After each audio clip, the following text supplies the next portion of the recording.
Hello, ladies and gentlemen. Welcome back to Movie Patrol. I am your host, Trexlight, and I know it's been so long since we've seen each other, and I apologize for that. I really do. So, first things first, let's go ahead and hop into some box office weekend news, shall we?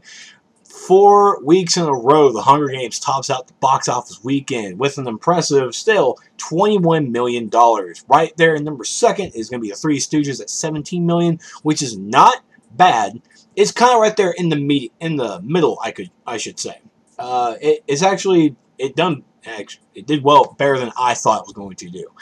Just in case people who don't know, Three Stooges is the remake of the Three Stooges. Three Stooges were back in the day, Moe, Curly, and Larry, the three orphans that were black and white and caused a whole bunch of actors to really commit suicide. But Curly was always a sad soul. But it's now been redone. It's been remade because Hollywood can't come up with original ideas, so they come up with other ideas. They just make remakes. It's what Hollywood does. In Hollywood, we're going to have to deal with this. Hollywood and I are going to have a talk because we're getting tired of remakes. We are. Now, Three Stooges did top out at number 2 at $17 million. Right there, and number 3 was good old The Cabin in the Woods, which I found that a lot of my friends actually really enjoyed it. I got a lot of horror movie buffs, and they really just enjoyed what the movie brought. And this was also the movie that starred Chris Hemsworth, and was also written by co-written by none other than Joss Whedon, which we're going to get into some Avengers stuff a little later. Isn't that excitement?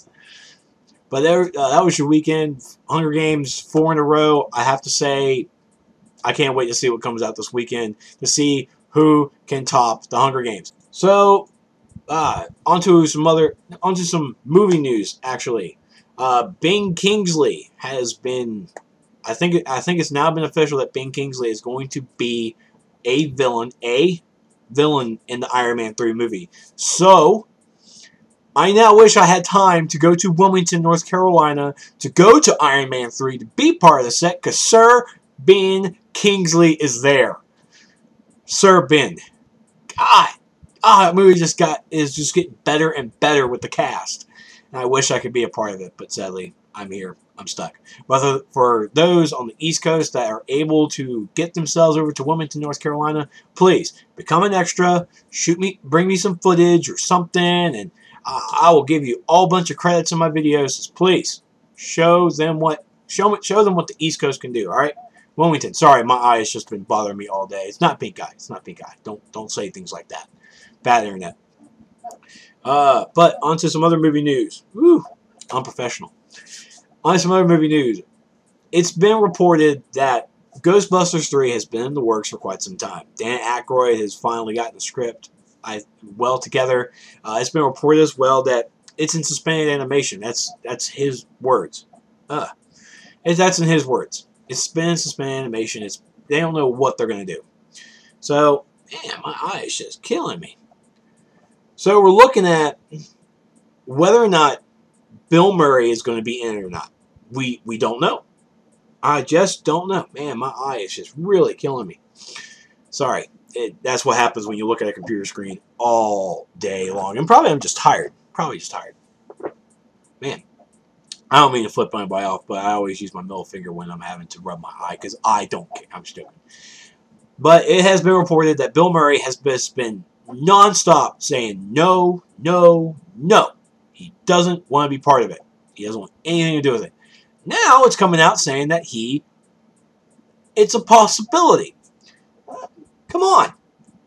Come on, Bill. Bill Murray, for quite some time, has been working especially with Wes Anderson, working on some actual serious movies like Lost in Translation. I don't think Lost in Translation was a Wes Anderson movie, but it's one of those serious movies that Bill has now become part of. I know there was the Life Aquatic with Steve Zissou. I remember that from years ago, and he just wrapped up a new movie with Wes Anderson again called Moonrise Kingdom. I'll have some more information on that later on when I get around to it.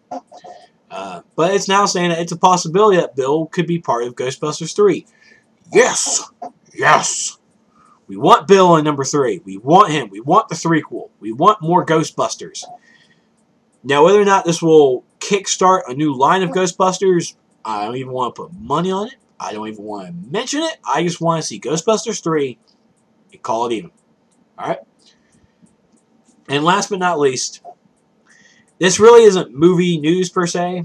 This is actually something that's been it's close to me. I've worked in the movie theater industry for, oh man, for I think about like 11 years, if that.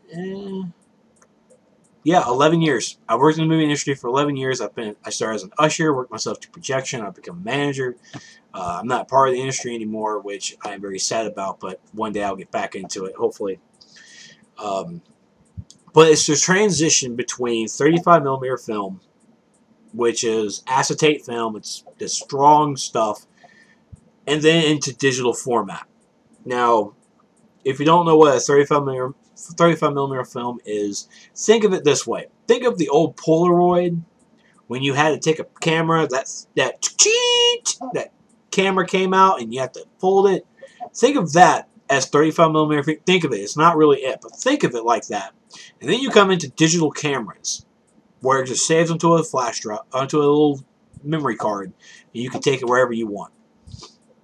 I mean, think of it also with disposable cameras. You have to go to the Photoshop place, spend money to get it developed and everything, and you're having to wait and wait. And with digital stuff, it's already there in the memory card. Now, I've worked with 35mm film for many years through my theater, and it's different. All right, I was involved with 35mm film, so I actually built movies. Movies come in reels, in these nice little reels. Mostly they horrible looking cans or boxes, but they come in reels. The normal size movie usually is about 5 to 6 reels. Titanic, try 13. 13. If I had a reel, I would show you exactly the size of it, but 13 reels. It wouldn't even fit on the freaking platter. I wasn't working when Titanic came out, but I was told. The largest movie I've ever seen was, in fact, Lord of the Rings. What is it? That's about a 3-hour movie. I think it was about 12 reels. And there was another movie that recently came out as well that was 12. It came out a couple of years ago, but I can't remember off the top of my head. But I was sitting in my build room. One reel would go on, cut it, tape another reel onto it, and just let it go. I did that for about 11 years. Then my theater went full digital, and it's literally plug in a hard drive, load it to a server, and you call it a day, and you just allocate it to wherever it needs to be. Holy crap!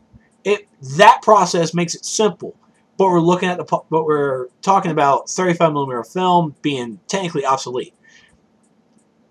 When you see 35mm films, the best example I can give you with a good 35mm film is Grindhouse. That's right. Quentin Tarantino, Robert Rodriguez, the movie Grindhouse, where you have that burning sensation on the screen. It just looks like the film melted. When you see stuff like that as a projectionist, we freak out because that's bad. Because we have to spend about 5 minutes just to clean all that up, and it's just a bad incident. But with 35mm film, I do miss it. I do miss spending about an hour or two building a movie, putting the trailers together, messing with the tape, messing with the film, cut a couple frames out for myself. Just, oh look, Jessica Alba. Yay, Jessica Alba. You kind of miss it. And with digital formatting, coming from a filmmaker's perspective, 35mm film is expensive. All right, the article I'm reading right here, it costs about $1,500 just to print one copy of a movie on 35mm film and ship it to theaters in its heavy metal container. Multiply that by 4,000 copies. Wow. I mean, LA Weekly, that's where I'm reading it from. And that's expensive. All right? I've seen the rental costs for some of these movies in P&Ls, and they are expensive. Expensive. And that's what you're looking at. You having to sit in the editing room, in a nice little black room, making the film, cutting it, splicing it together, and then you have to make copies of it to ship it to multiple theaters. That's truly expensive. But then we come to digital film. You just have a little hard drive. You can pretty much load it on there. You could take a normal video camera. A normal video camera, if I have one on me. Take a normal video camera and just record. And there's your movie. Just do some editing on it and Premiere. And there, I just made a movie. But under the comments, please tell me what you like. Do you... Now, I like digital format because, one, it's less work. And two, the picture is just great. The sound quality is awesome. But with 35mm film, you miss the genuine quality of seeing what can be on film. 35mm film have been around for 100 years. And now we're moving into digital format, which is just... It's less cost effective, but it's also lazy. It's lazy. And I do miss 35mm film.